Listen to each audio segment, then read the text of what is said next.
Hi guys, you are watching Tech World One YouTube channel.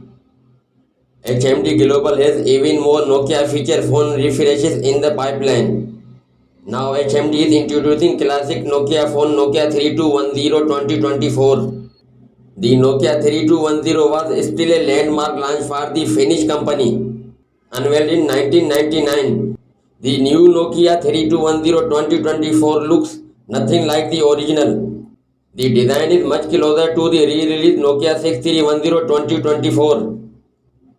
HMD itself described the new model as a pairing of modern redesign with the retro interface.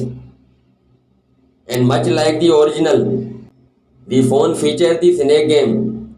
The original model sold 160 million units after being announced in March 1999. As for the Nokia 3210 2024 itself, it hardly resembles its official version.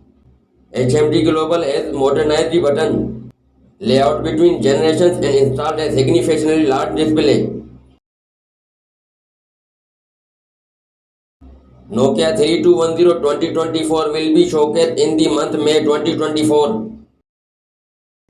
The HMD introduced the first smartphone under its brands, which will soon sell as Pulse, Pulse Plus and Pulse Pro. Nokia 3210 2024 will be an amazing feature phone. That's all for now. Guys, subscribe my channel for more videos. Thanks.